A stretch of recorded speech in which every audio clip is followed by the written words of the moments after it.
हरिओम सभिनीनि खे। त अॼु असां ठाहींदासीं मैक्रोनी पटाटा। कुकर में हिकु केवी तेल खणंदासीं, उन में विझंदासीं 1 चमचो जीरो, अधु चमचो हींग। मां खयां आहिनि 2 टमाटा, उन्हनि खे विधो आहे पीसे करे।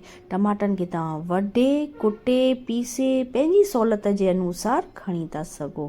टमाटनि खे घुमाए पोइ असां विझंदासीं हिन में 1 चमचो लूणु, 1 चमचो ॻाढ़ा मिर्च, अधु चमचो हैड ऐं 2 चमचा धाणा विझण खां पोइ असां कंदासीं मसालनि खे मिक्स, ताकी भाॼीअ में सभु सेकजी वञनि सवला। मसाला सेकजण खां पोइ असां हिन में विझंदासीं 1 कटोरी मैक्रोनी ऐं 1 पटाटो ऐं मैक्रोनी विझण खां पोइ असां घुमाईंदासीं भाॼीअ खे, ताकी सभु मसाला पाण में मिक्स थी वञनि ऐं भाॼीअ जो सवादु वधाइनि। बिल्कुलु मिक्स थी रहिया आहिनि सभु। ऐं हाणे असां विझंदासीं 1 गिलास पाणी। रस वधीक ऐं घटि करण जे करे तव्हां पाणीअ जी मात्रा घटाए ऐं वधाए सघो था पंहिंजे सवाद जे अनुसार। मूं 1 गिलास विधो आहे।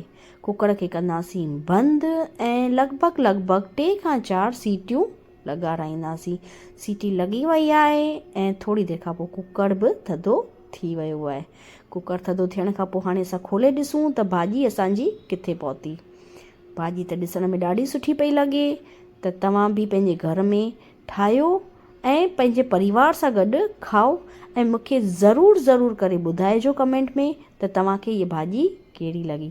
तव्हां सभिनीनि खे रिक्वेस्ट आहे त तव्हां सभु पंहिंजे घर जी मानी खाओ, घर में मानी खाओ ऐं पंहिंजे ॿारनि खे बि सेखारियो त घर जी मानी खाइनि, पंहिंजे माउ जे हथ जी प्रेम भरी सुठे वाई वारी रोटी खाइनि।